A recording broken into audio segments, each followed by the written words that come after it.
UPSC prelims देने जा रहे हो, चाहे आप किसी भी ईयर्स में हो, तो ये जो डेटा है, ये डेटा आपके बहुत काम आने वाला है, क्योंकि मैं भी अपना यूपीएससी का प्रीलिम्स देने जा रहा हूँ। तो कुछ जानकारी मैंने अपने नोट्स में यहाँ नोट डाउन कर रखी है, जिसका मैं रिवीजन कर रहा हूँ और साथ के साथ वीडियो में भी साझा कर रहा हूँ। तो चलिए कुछ चीज़ों को आज पढ़ लेते हैं, समझ लेते हैं।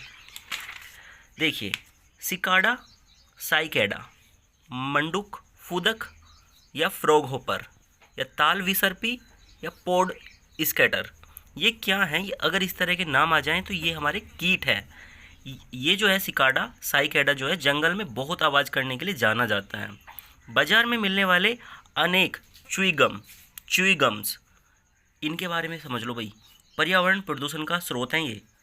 इनमें गोंद गम बेस के रूप में प्लास्टिक होता है, जिसे पॉलीविनाइल एसीटेट कहते हैं। इसे गम प्रदूषण भी कहते हैं। अब उसमें गम प्रदूषण अगर यूपीएससी में आ जाए तो वो गम ग्रीफ दर्द पेन नहीं है। गम हमारा वो गम का मतलब च्युइगम से रिलेटेड वाला प्रदूषण है, क्योंकि च्युइगम में गोंद या गम बेसिस पर प्लास्टिक पाया जा रहा है। अब डब्ल्यू का तो ऑलमोस्ट पता ही होता है लोगों को, वर्ल्ड हेल्थ ऑर्गेनाइजेशन। इसकी स्थापना 7 अप्रैल 1948 को हुई थी।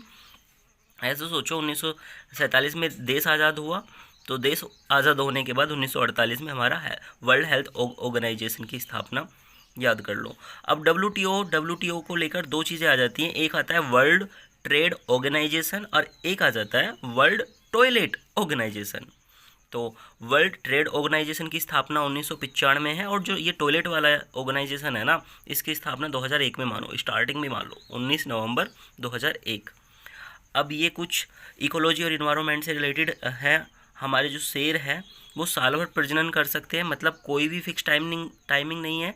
साथ ही साथ जो 1 या 2 बड़े बच्चों को जन्म देते हैं ना, उनका कोई विशेष प्रजनन ऋतु नहीं होता, ब्रीडिंग सीजन कोई स्पेसिफिक नहीं होता, क्योंकि वो 1-2 बच्चे को जन्म देते हैं तो उनका ब्रीडिंग सीजन फिक्स नहीं है। चीता जो है, बाघ और तेंदुए की तरह चीता दहाड़ता नहीं है।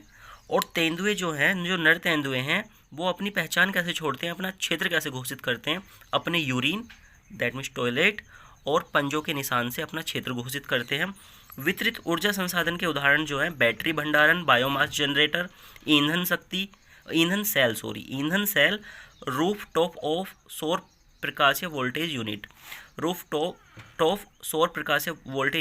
सौर प्रकाशीय वोल्टेज यूनिट भी वितरित ऊर्जा संसाधन का उदाहरण है, लेकिन रूफटॉप को लेकर थोड़ा कन्फ्यूजन है, लेकिन फिलहाल हम इसको अभी इसमें इंक्लूड कर लेंगे।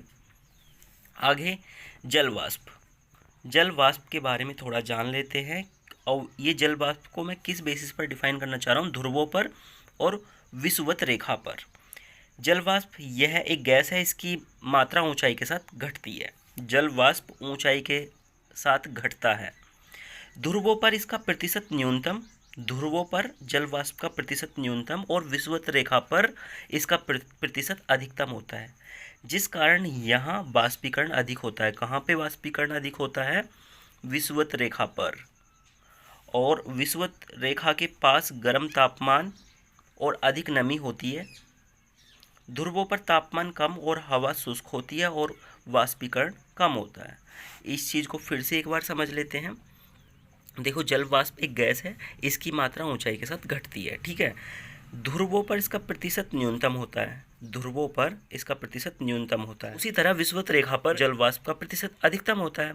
आई होप आपको समझ आ गया होगा। तो बस ऐसे ही हम अपने यूपीएससी के कुछ रफली नोट्स हैं जिनका हम रिवीजन कर रहे हैं, उनको आपके साथ साझा करते रहेंगे जब तक हमारा प्रीलिम्स नहीं हो जाता है। प्रीलिम्स अगर हो जाता है तो मेंस से रिलेटेड जो भी डेटा हमारे पास होगा वो भी हम आपके साथ साझा करेंगे। तो बस आज की वीडियो में इतना ही।